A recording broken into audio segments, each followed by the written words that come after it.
when I walked into that small apartment. My fiancé, dressed in a refined suit, was kneeling on the floor, washing a woman's feet. The woman was pale and delicate. He was gentle, full of pity.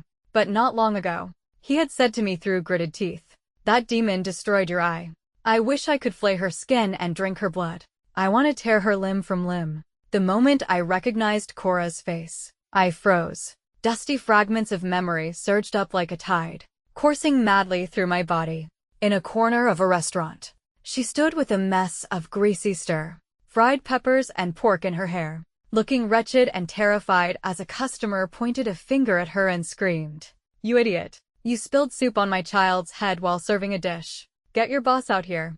Compensate me for my child's trauma." Cora's back was bent nearly 90 degrees as she sobbed her apologies. "I'm so sorry. I didn't do it on purpose. Please don't be angry.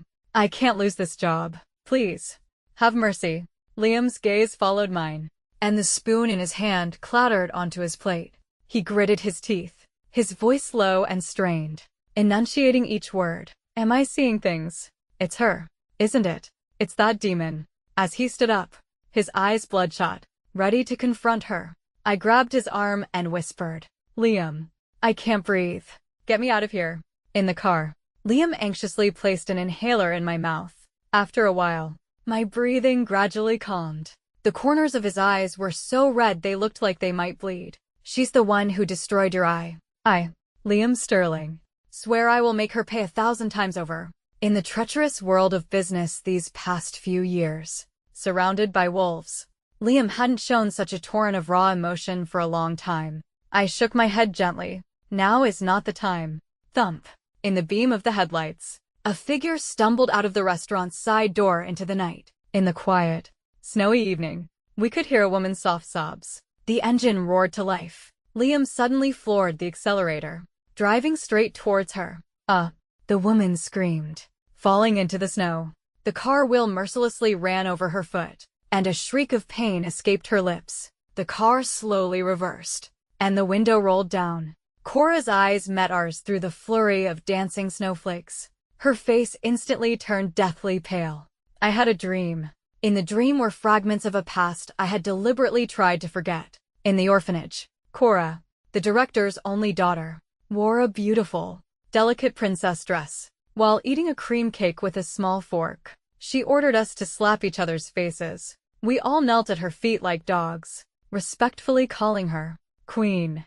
She used a curling iron on the boys' hair, pressing it deliberately against their scalps, leaving ugly, scarred patches on their heads. She used the sharpest, longest fountain pen to carve bleeding patterns on the girls' thighs, calling it, giving us tattoos. She smiled sweetly as she aimed the tip of the fountain pen at my eyeball. I sat up in bed, drenched in sweat.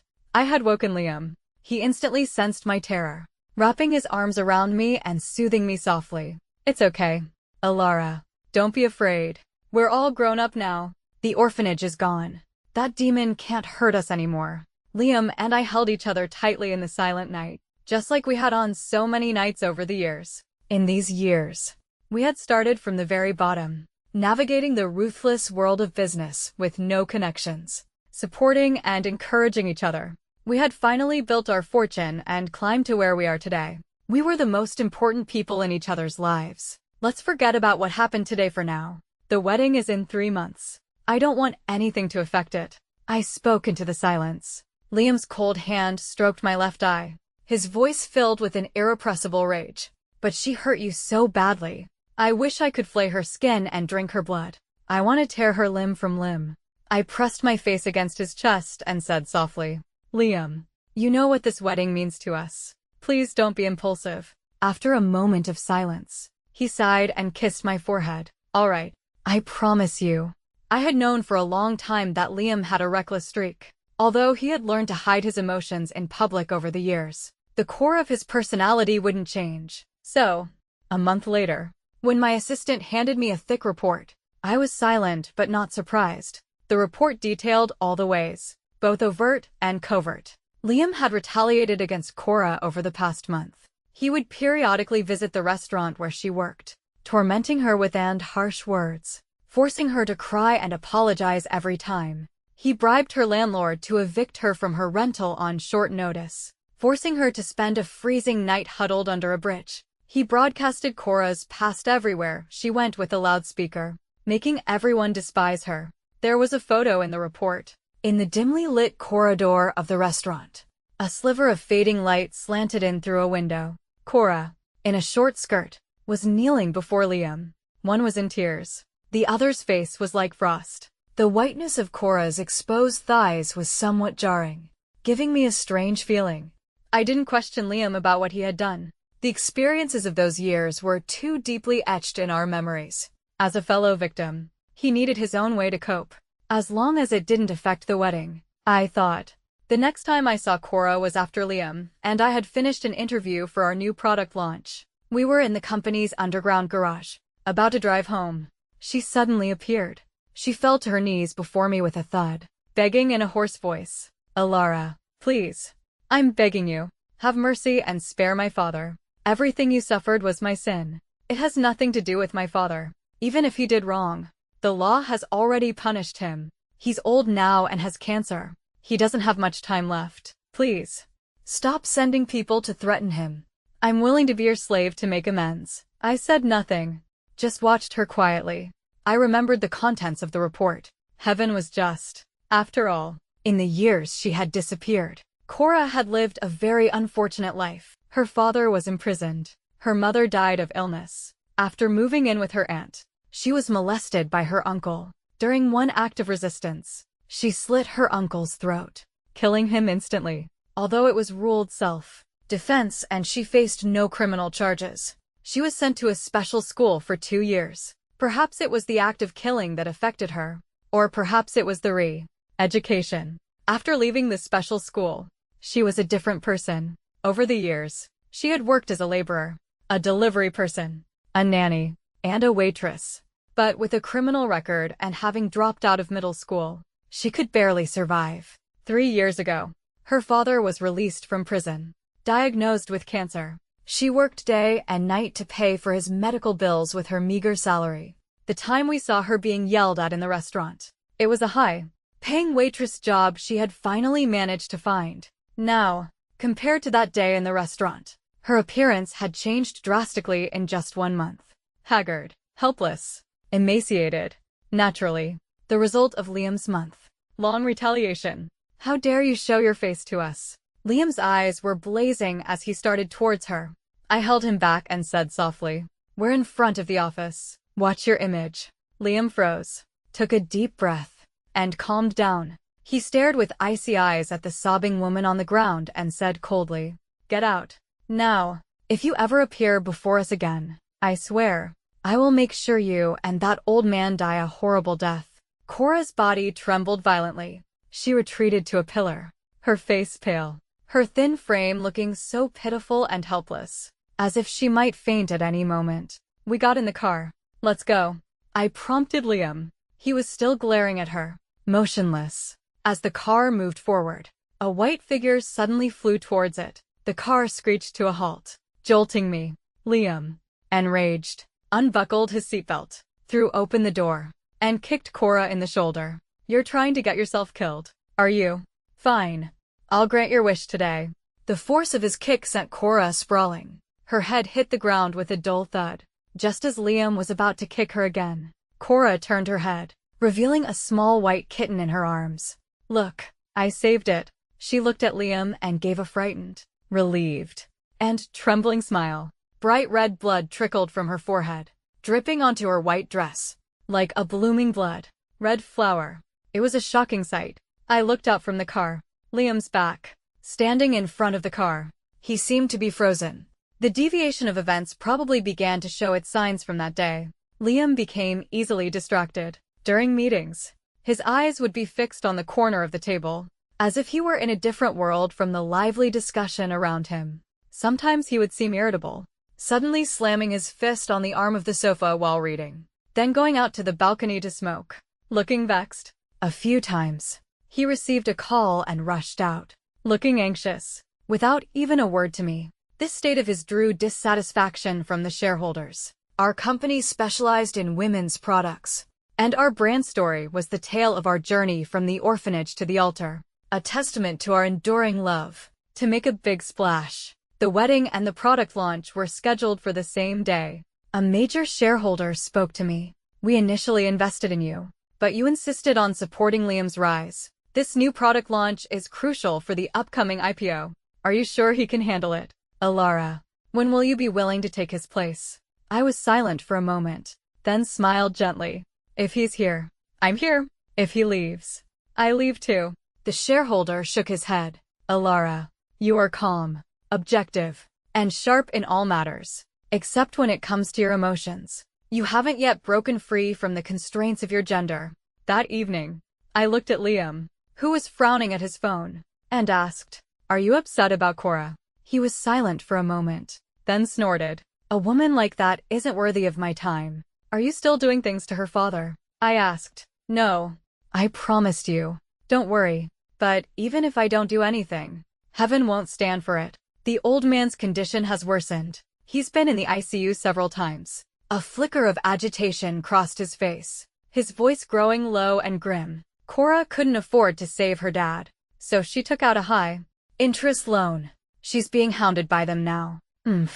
That father and daughter are getting what they deserve. I watched the calendar day by day, counting down to the wedding. One day, the manager of the jewelry store called, asking if the wedding earrings were the right size. I was confused. Have the earrings been picked up?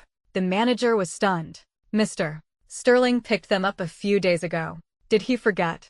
I didn't say anything. Liam had always enjoyed giving me jewelry. He had designed those earrings himself. He hadn't shown them to me, saying he wanted it to be a surprise. How could he forget something so important? My heart slowly sank.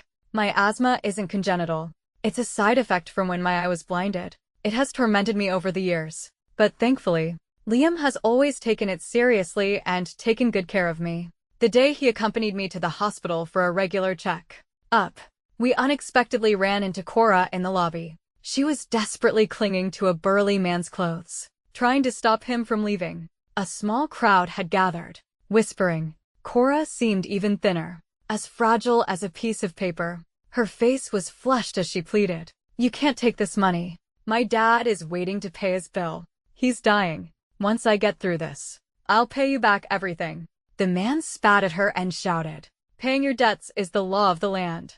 You keep hiding. If we hadn't been waiting here to catch you, you would have tried to get away without paying again, wouldn't you?"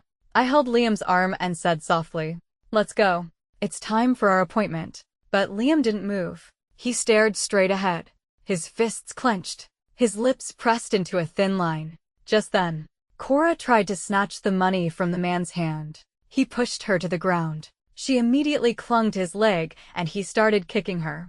Liam violently shook off my hand. The force was so great that I lost my balance, my head snapping back and hitting the floor hard.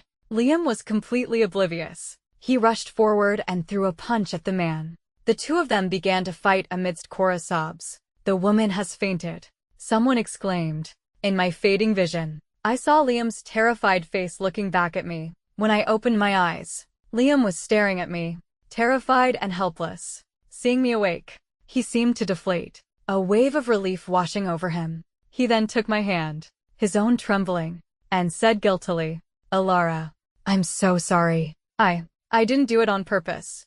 I didn't know you had fallen, and that you had fallen so hard. Slap." He slapped himself hard across the face. "I'm a damn fool." I looked at him and slowly said, "Liam, why did you go to help Cora?" Liam's face contorted in a mixture of remorse and pain. No, I wasn't helping her. It's just that her father's condition worsened because of what I did. I didn't want to actually kill someone. I was just focused on not letting that guy take the money. My mind was a mess. Alara, I've been consumed by hatred and revenge lately. I've calmed down now. People like them aren't worth a second of my time. Don't worry. From now on, I will focus completely on preparing for the wedding. Alara, we've come so far. I'm finally going to marry you. Please don't be mad at me. Okay.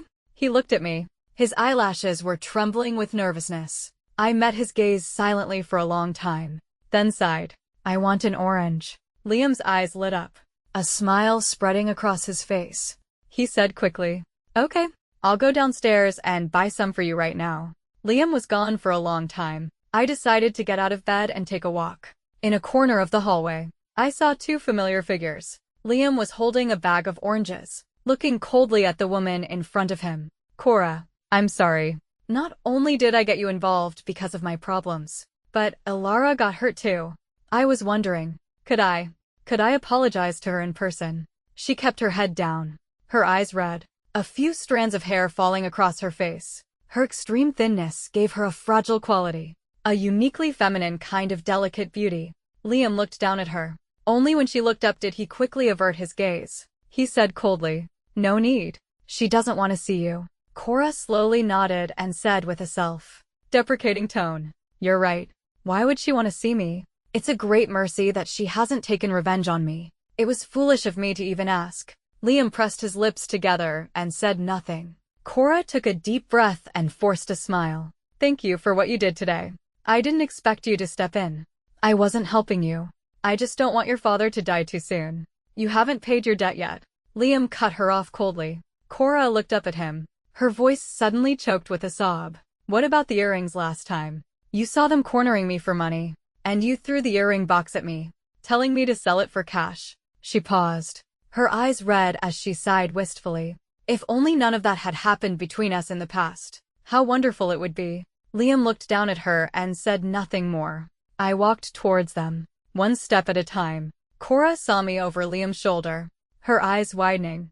I walked straight up to her. I raised my hand and slapped her hard across the face. The slap turned her head to the side, and 5 red finger marks quickly appeared on her pale cheek. I said calmly, "Cora, you said you would be my slave to atone for your sins. I'm hitting you now. Is that a problem?" Cora held her cheek and gritted her teeth.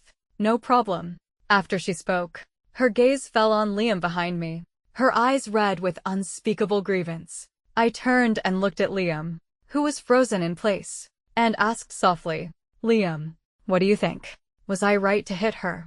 Liam stared at me, his eyes suddenly trembling. He said in a deep voice, "Of course, Ilara. Of course you can hit her." As he spoke, Cora's tears instantly welled up and fell to the floor. The quiet hallway was filled with her sad, painful sobs. Liam stood there rigidly, his hands clenching and unclenching. But he didn't say another word. He put his arm around my shoulder and started walking me back, his voice gentle. "I bought oranges. I'll peel them for you when we get back." Liam was absent from the shareholders' meeting, staring at the empty chair at the head of the conference table. The shareholders' faces were grim. My assistant leaned in and whispered, "Cora was fired from the restaurant today.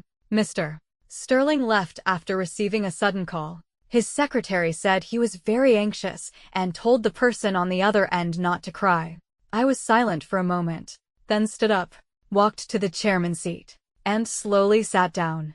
"I will be chairing the rest of this meeting," I said in a soft voice. The shareholders exchanged glances and smiled. The meeting didn't end until evening. Back in my office, my assistant handed me a hot cup of tea. "Just tell me," I said, closing my eyes. "Mr. Sterling took Cora shopping this afternoon, went to a Michelin-starred restaurant in the evening, and just set off fireworks on the beach. The video has been sent to your phone." I took out my phone and casually clicked on a video. On a beach under a sky full of fireworks, a man and a woman stood side by side. The woman faced the sea and shouted, Liam turned his head to look at her. He was smiling, gently. The assistant continued her professional report. 2 weeks ago, Mr. Sterling rented a large apartment for Cora. She refused it and chose a smaller one that cost 1/5 of the price. During this time, whenever Mr. Sterling went to see clients, he would always go there. The address has also been sent to your phone. I leaned back in my chair, my eyes closed, feeling drowsy. I didn't even know when the assistant left. I thought about the days in the orphanage. I thought about Liam and his sister, who were always with me.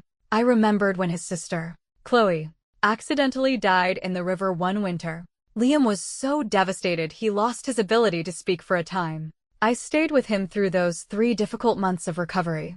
When he had nightmares, I held him tight. When he refused to eat or drink, I fed him spoonful by spoonful. When he broke down and hit himself, I used my own body to block his fists. Liam and I were fellow travelers. This was something I had believed since I was a girl.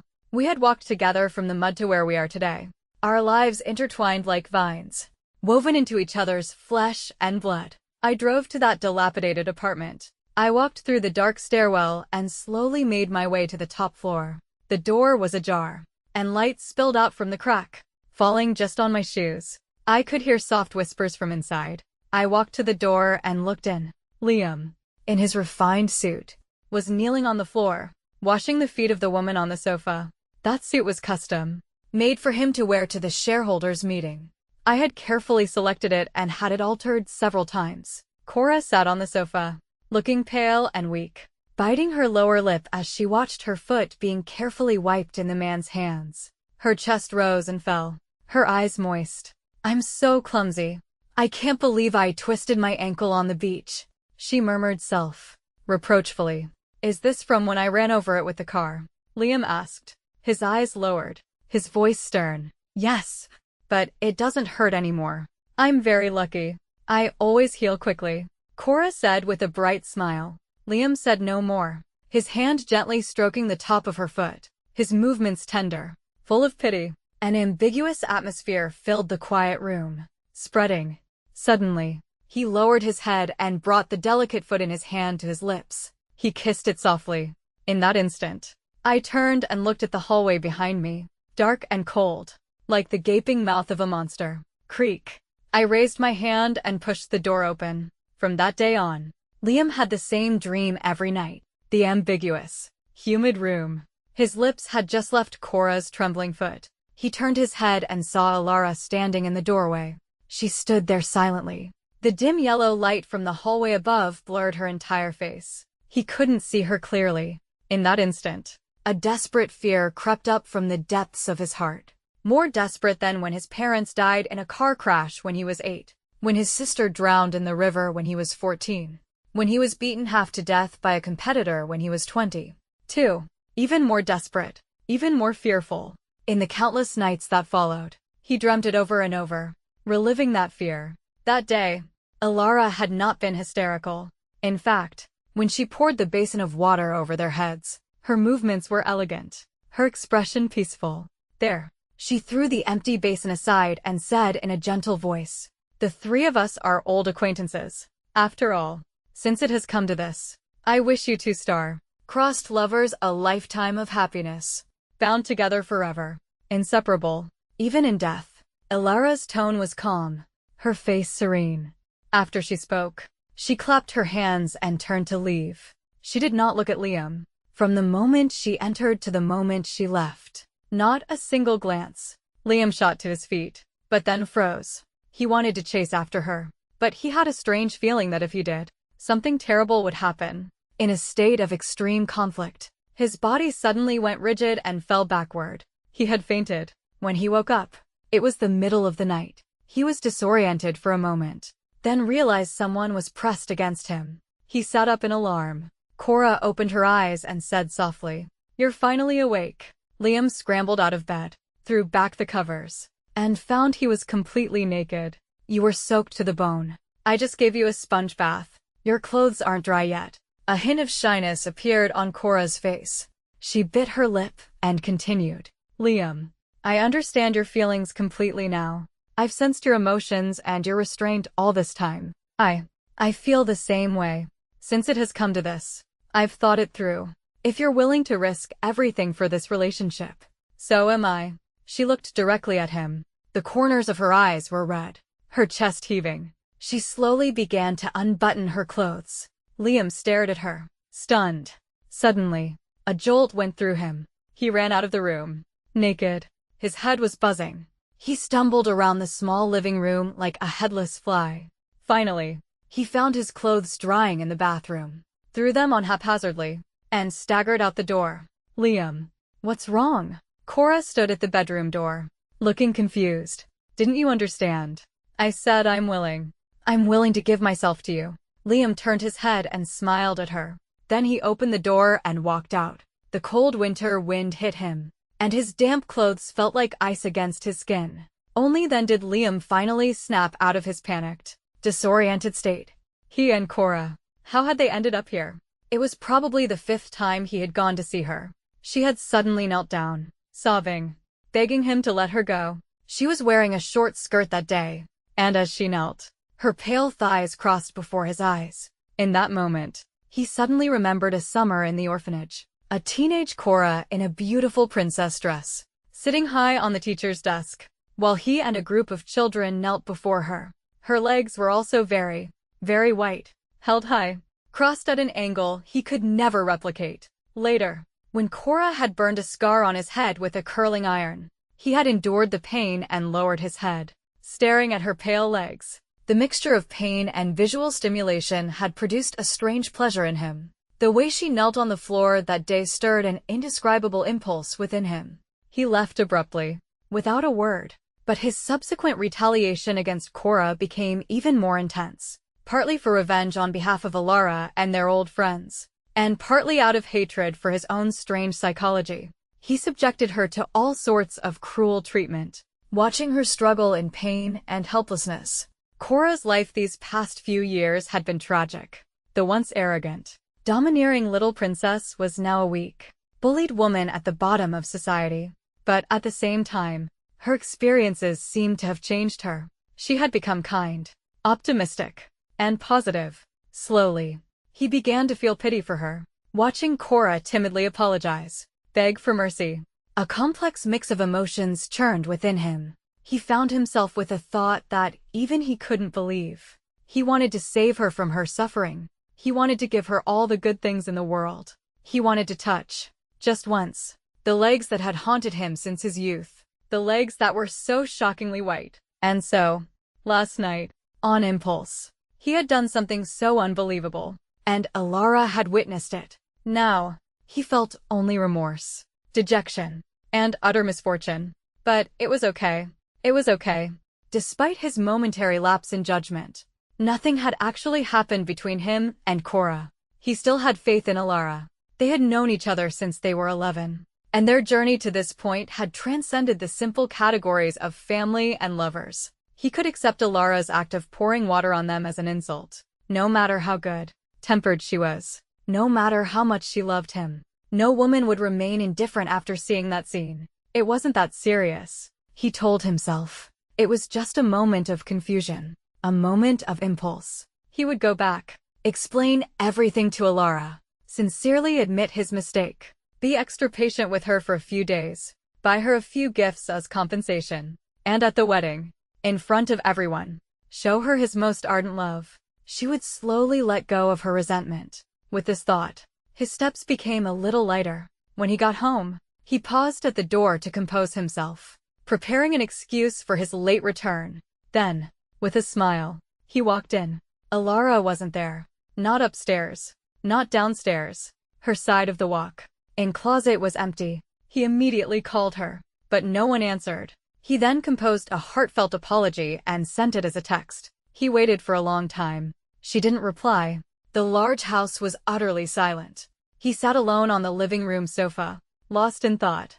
It seemed Alara was angrier this time than he had imagined. But Liam wasn't particularly panicked. Alara had run away from home once before. For years ago, she had wanted to bet on a project with an investor. If they won, they would go public through a reverse merger. If they lost, they would be bankrupt. He had been firmly against it. He believed they shouldn't risk the small fortune they had worked so hard to accumulate. Alara, on the other hand, believed that business was like war. And at critical moments, you had to seize the opportunity for a major leap forward. He hadn't backed down. After all, he was the CEO of the company. He had the final say.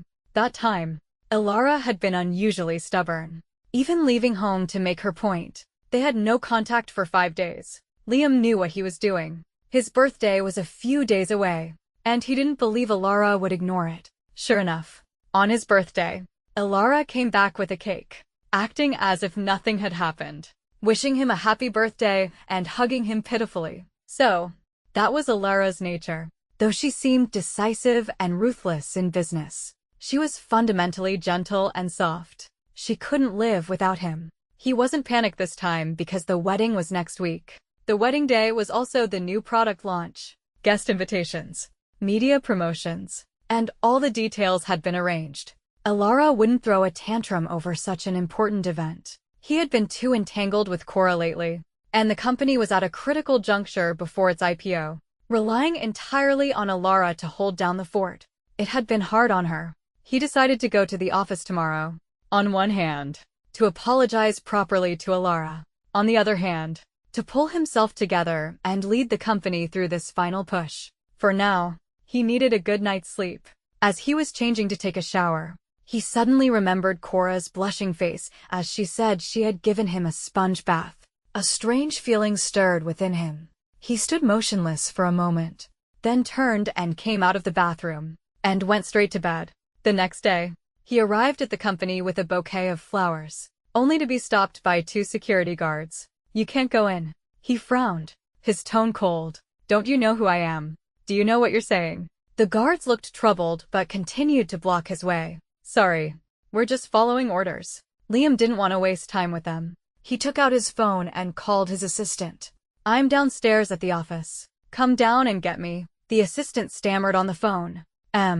Mr. Sterling, maybe you should just go home for now. It's the final stretch before next week, and everyone is very busy." Liam looked at his phone, hardly believing his ears. "I'm the CEO of this company, and you're telling me to leave? On whose orders?" The assistant said in a low voice. "An emergency shareholder and board meeting was held this morning. You have been removed from your position as CEO due to the major losses caused by your project decisions last year." "What?" Liam was stunned for a second, then scolded. "Impossible. As long as Alara is there, her single vote against it would prevent a resolution." The assistant said nothing. Liam was confused. Was Ms. Hayes not there today? She was. And her opposition was useless. The new CEO is Ms. Hayes. Liam froze. In that instant, the chaotic, panicked feeling from last night washed over him again. It made him uncomfortable, resistant. He shook his head, suppressing the emotion. It was replaced by a surge of indignation. Alara had gone too far this time. He didn't know what tricks she had used to persuade the shareholders and executives. But personal matters were personal matters. And work was work, no matter what. She shouldn't take out her anger on the business they had built with so much hardship. After standing there with a grim face for a moment, Liam handed the flowers to a passing young couple and strode away. The assistant had said everyone was busy with the final preparations for next week, which meant everything was still proceeding as planned. The wedding was next week. After all, he didn't believe she could keep up this nonsense forever. For the next week, he turned off his phone and stayed alone at a resort hotel in the suburbs. Regarding Cora, he was willing to sincerely apologize for his transgression. But on the matter of unilaterally replacing the CEO, he also had to make his position clear. The night before the wedding, he finally turned his phone back on. The 99 messages he had expected from Alara were not there. Cora, however, had sent several. She asked where he was, said she was worried about him, and expressed her willingness to face whatever came with him. He replied simply, "Don't worry." Then he stared at Alara's name for a long time and suddenly realized something. Since that night, he hadn't seen Alara once, hadn't heard her voice once. For so many years, they had been together almost every day, never apart for so long. A feeling of hollow loneliness rose in his heart, mixed with a hint of grievance. Alara. He heard himself whisper her name. Tomorrow we'll go back to how we were. On the wedding day, he put on his groom's suit early in the morning, adjusting it in the mirror until he was completely satisfied with his appearance. On the way to the church, he imagined what he would do, what he would say when he saw Alara. It was the first time they had been in a cold war for so long, been apart for so long. She was probably anxiously waiting for him too. Maybe she was standing at the church door in her wedding dress, eagerly looking for him. The church was empty. The main doors were closed, and there was no one in sight. He stood there, stunned. For a moment, he doubted if this world was real. The address couldn't be wrong. They had chosen this church together. They had been here many times. Alara had once stood under the large tree by the entrance, tilting her head and smiling at him. "Liam, are we really getting married? Are we really going to be a family in the eyes of the law?" He took out his phone and called Alara. Still no answer. He tried to send her a message but found his hands were trembling too much to type. "Liam," Someone called his name. He flinched, turning his head in joyful surprise. But it was Cora. She stood there with a complicated expression. Liam frowned, his voice tinged with annoyance. What are you doing here? Today is my wedding day. Alara has a problem with you. She won't be happy if you're here. Cora slowly walked over, her face full of pity. She reached out to hug him. Liam, let's go home. There's no wedding today. Liam sidestepped her and snapped. What nonsense are you talking? Cora sighed softly and took out her phone. This is the live stream of Alara's online product launch today. She has already publicly announced that the wedding is cancelled. Liam took the phone, confused. In the live stream, Alara was introducing the company's new product. She had shed her usual professional attire, sporting a short haircut and a hoodie. Her smile was bright, and she looked relaxed and at ease. The comments were scrolling by endlessly. Is the wedding really cancelled? Is this a publicity stunt? For a company that isn't public yet, how could they get over 100,000 viewers on their first live stream without some kind of hype? What are you even questioning? The CEO just said the wedding was cancelled because of something unacceptable the man did. Yeah, as a woman, I think she's so cool. She just called it off and instead held a press conference as the new CEO. Isn't this the perfect image of a strong female lead? No matter how successful she is in her career, she's still a woman who's been abandoned. What about all that marketing about their love story from the orphanage? What about all the promotion about the product providing the protection of a lover? Alara smiled and read the last comment aloud, then looked at the camera and said calmly, my company's products have always been centered on the female experience. From the protection of family, the protection of friends, to the protection of a lover. Now, we have finally realized that a woman's greatest protection doesn't come from the outside, but from within herself. So, the slogan for this new product is, love yourself. A woman's own love is her greatest protection. The comments paused for a moment, then suddenly exploded. So well said. You are your own greatest protection. Yes, we shouldn't just seek love from the outside, but also from within. I'm a divorced woman, and I completely agree with the host. Men are just accessories in life. If they get dirty, throw them away cleanly. Don't get entangled to the point of a breakdown like I did. I love the slogan for this product. Love yourself. I'm placing an order. Me too. Me too. Placing an order. Liam stared blankly at the Alara on the screen. He suddenly felt like he didn't know her anymore. Once upon a time, she was the quietest, most honest, most silent little girl in the orphanage. He had felt sorry for her and a desire to protect her. So he had told her with a carefree air, from now on, you're my sister. Just like Chloe. When they were struggling in society, at their most desperate, she was his most loyal companion. He had shouted at the sea, then turned to her and asked, do you believe that I, Liam Sterling, will one day be the CEO of a publicly listed company? She had blinked her bright eyes and nodded. I believe you will. They were such close family. Lovers. Companions. How had it come to this? How could he suddenly not even be able to see her?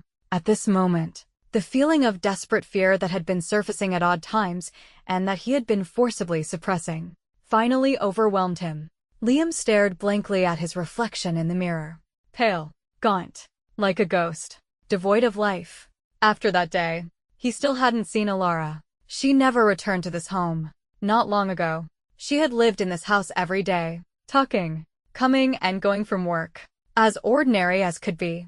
Suddenly, she was gone, so decisively, as if she had never had any connection to this place. He went to the company to find her many times. Each time, he was stopped. He shouted that he was a shareholder and had the right to enter the company. Alara's assistant came out and looked at him expressionlessly. From now on, I will be representing MS Hayes in all legal matters concerning you. He called former shareholders, executives, and clients. They either didn't answer or would laugh for a moment and hang up.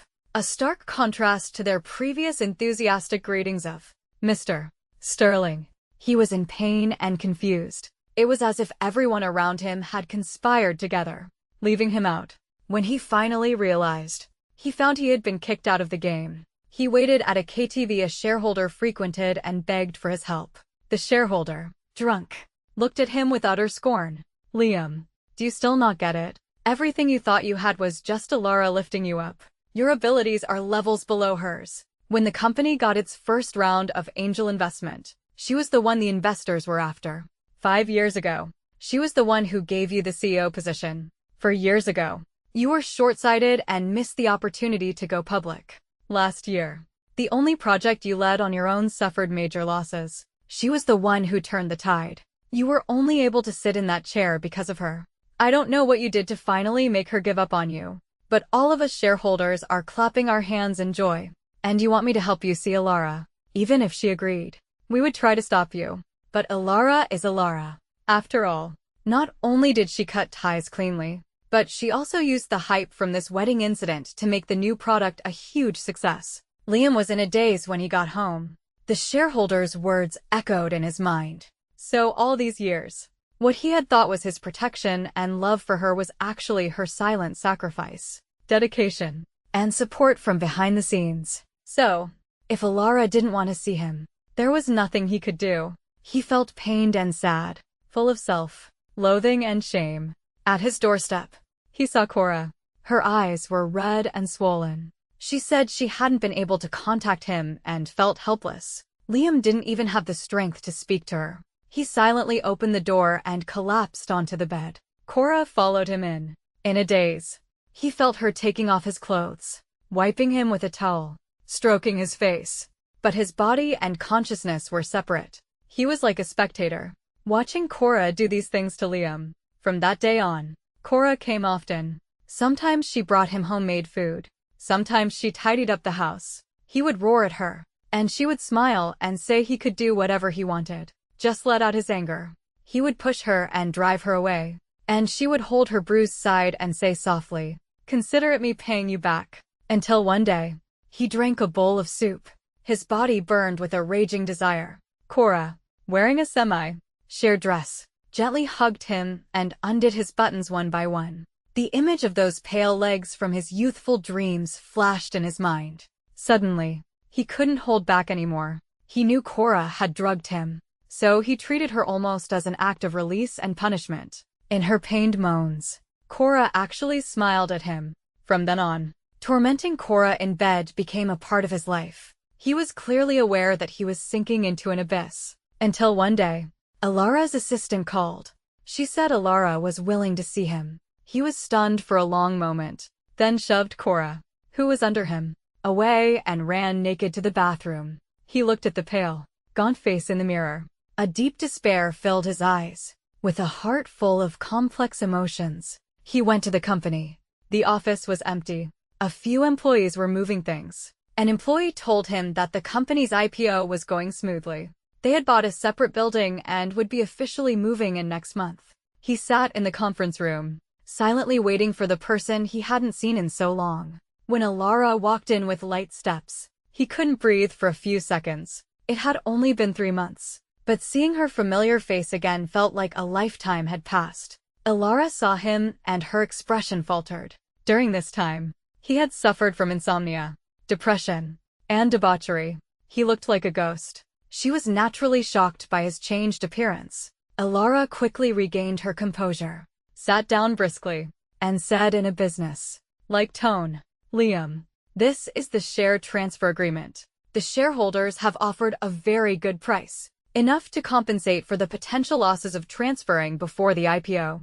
I hope you will consider it carefully." "I agree," Liam said in a low voice. As he said this, he felt an overwhelming sadness. In the past, if he was even slightly unwell, emotionally or physically, Alara would notice immediately and anxiously ask what was wrong. But now, even looking as he did, Alara didn't ask a single question, just went straight to business. He could even feel that she wasn't pretending. She truly didn't care about his changes. She was truly negotiating the share transfer with him. "It's good that you agree.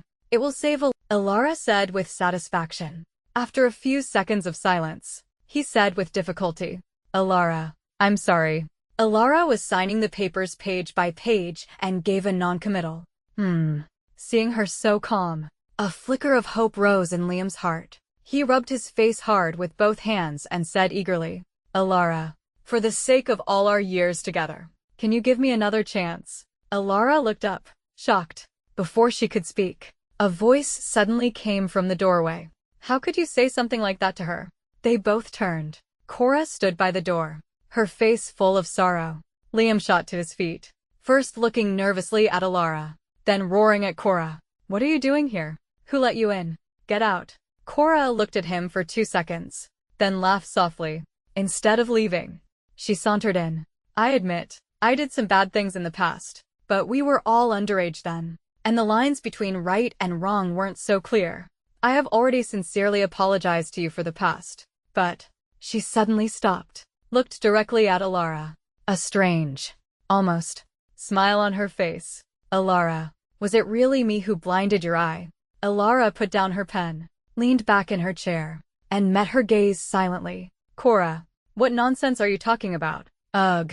I told you to get out. Didn't you hear me? Liam shouted, his voice fierce and urgent. He had finally gotten a chance to face Alara, and now Cora was here saying these things. He almost lost control and dragged her out. Cora, as if she hadn't heard him, continued to stare at Alara. At the orphanage's 30th anniversary celebration, there were many officials and reporters. You, who were always so quiet, were unusually bold that day. You pointed your finger at me and cursed me. I was so angry I raised my hand and threatened you with a pen. It was an important day, and my father had warned me not to cause trouble. So I was just trying to scare you, but you struggled like a madwoman. I didn't even move the pen. It was you. You slammed your own eye into it. You ran out, clutching your bleeding eye, and rushed to those officials and reporters. That's what led to the investigation of the orphanage. And my father was imprisoned because of it. So Alara, it was all you. All you're doing, wasn't it? Liam's eyes widened in disbelief. He finally lost control and slapped Cora hard across the face. I saw all the evil you did back then with my own eyes. You think you can whitewash yourself with a few words. You and your father got what you deserved. You deserved it. And now you're trying to slander Alara. So you haven't changed at all. Not at all. You're still that same venomous, cruel, snake-like woman. I've been fooled by you all this time. I'm such a huge idiot. A fool. Cora held her face, staring at Liam, and tears instantly streamed down her cheeks. She sobbed and shouted at him. I'm not framing her. She's the cunning one. The evil one. Liam, you're the one who's been fooled by her. Liam's eyes were blazing. He slapped her again. The force of the blow sent Cora stumbling to the ground. Your father went to prison because he was violent with the children. Several children committed suicide over the years because they couldn't take it. He was a demon. And you're a demon too. You and your father deserved it. It's karma. Anyone who gets involved with you is unlucky, cursed for 8 lifetimes. Liam glared viciously at the woman on the floor. Unlucky to be involved with me. Cora suddenly grew calm and looked at Liam with a haunting gaze. Then what about all this time? Day and night, when you were in my bed, wanting me, kissing me. Even when you got the call from this woman, weren't you still inside me? Liam felt a bone, chilling cold, as if he had been plunged into an ice cave. He looked at Alara in terror. But Alara sat there with a look of complete indifference. She neither deigned to refute Cora's accusations, nor showed any shock at the revelation of her relationship with Liam. 2 staff members walked in. Alara gave her instructions in a steady voice. Get the woman out. The man stays. I still have things to say. Cora was dragged out, struggling. The conference room fell silent. Liam stood there, as stiff as a statue. Why aren't you reacting? He suddenly asked. Alara looked up from her documents. Cora said that Why aren't you reacting? I already knew. Liam froze. Alara said calmly. From the day I went to Cora's apartment, she started sending me pictures of you. Mostly of you two in bed. Especially after she moved into that house. She started sending them every day. Here, take a look at this document. It's the division of our jointly owned assets. Oh, that house is naturally left to you. So I've taken a larger share of other things. See if you have any objections. Liam stared at her, stunned. Alara, you don't love me anymore. Alara frowned, a flicker of annoyance crossing her face. Liam, I made myself very clear that night. Let's not bring up things that are already settled. Can you please focus on the work at hand? She spoke in a business-like tone, devoid of any emotional warmth, as if it were a normal work setting. A boss criticizing a subordinate for not being focused. Liam's heart turned to ice. You can take the asset division document back with you to look over. Also, I have a third document here. I think is a relative. You have a right to know. Alara handed him a file. On the cover were a few bold words. Investigation report on the drowning of Chloe Sterling. Liam's eyes slowly widened. His mind was buzzing. And Alara's calm, steady voice drilled into his ears. Word by word. After Cora reappeared, I had someone investigate her experiences over the years. After she killed her uncle who tried to molest her, she said something to her aunt who was cursing at her. Anyone who touches her will die. And it wouldn't be the first time. I suddenly remembered back then, the day before Chloe died. She was heartbroken because you had been burned by Cora, and she said she would make her pay. I warned her to be careful, but she said it was fine. She would just push her into the river and then rescue her, to teach her a lesson so she wouldn't bully her beloved brother anymore. You know what happened the next day. Chloe died in the river. After the product launch, I finally had some time and started contacting our old friends from the orphanage. I found someone. She said she personally witnessed Cora and Chloe shoving each other that day. Chloe fell into the river, and Cora just stood there and watched her sink. When Liam left, he was like a ghost walking in daylight. After the successful launch of the new product, I threw myself into the intense preparations for the IPO. The company moved to a new office building. The CEO's office was more spacious and brighter than before. The shareholders fully supported all my decisions. Employee salaries were raised by 30%, and the entire company was united, full of hope for the future. One day, I had just finished a department celebration party. My assistant told me that Liam had been imprisoned. I was drinking a cup of fine tea a staff member had given me and asked calmly, "For how long?" 6 months. Cora provided a letter of forgiveness. That day, after leaving the office, Liam had resumed his retaliation against Cora. But the first time, his revenge had been mixed with an inexplicable love and hate. This time, it was pure hatred. He had locked Cora in that house. No one knew what he had done to her. Until one day, Cora, her face covered in blood, crawled to the elevator to call for help. I thought that was the end of their story. But 6 months later, my assistant reported a new development. Liam is out of prison, but he's paralyzed from the waist down from a fight inside. I was typing at my computer. My hands didn't stop. He has tens of millions to his name. Being paralyzed is not the end of the world. The assistant paused. Cora picked him up. She was pregnant. I looked up from the computer, shocked. You're saying she was pregnant when Liam was abusing her? The assistant's expression was complicated. It seems her call for help was to save the baby. I frowned and was silent for a moment. Don't report their affairs to me anymore. A year later, the company successfully completed its IPO. As the chairman, I was waiting backstage to ring the opening bell. My assistant hesitated. What is it? The assistant took a deep breath. Liam and Cora were found dead in that house. I turned my head sharply. Dead. Together. The assistant recounted what had happened over the past year. After Liam was released from prison, Cora, pregnant, moved into his house. A month later, during an emotional outburst, Liam pushed her down. Cora had a difficult birth and delivered a stillborn baby. From then on, she was like a different person. According to the neighbors, they often heard a man's screams coming from the house. When someone asked, Cora would open the door and say with a smile that Liam was doing physical therapy. And it was so painful that he would sometimes lash out. She would try to be more careful in the future. After that, he really didn't scream anymore. A few times, Cora would take Liam out for some sun. People noticed that Liam was emaciated, slumped in his wheelchair, making sounds at people. They were found a week after they had died. The scene of their death was bizarre. Cora was holding a heating rod, with charred skin tissue and indentations from impact on it.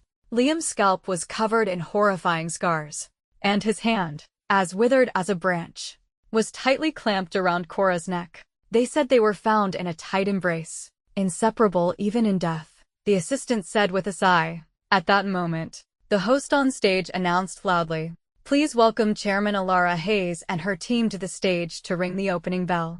Amidst the soaring, triumphant music, I walked onto the stage, one step at a time. Clang. The bell rang. It sounded long and resonant. Tears streamed down my face. 3 years later, the Elara Children's Welfare Foundation had opened 56 orphanages across the country. The foundation implemented a new 360-degree rating system. Not only could the directors and teachers rate the children, but the children could also rate the directors and teachers. As a supervisor, I set aside a fixed amount of time each month to personally inspect and reform the various orphanages. Many years ago, on that beach, Liam, still struggling at the bottom of society, shouted at the sea and then turned to me, full of spirit. Do you believe that I, Liam Sterling, will one day be the CEO of a publicly listed company? I believe you will. He laughed heartily and then said, what about you, Elara? What do you want to do in the future? I looked at the endless, surging sea and said seriously, I want to open orphanages. Many of them.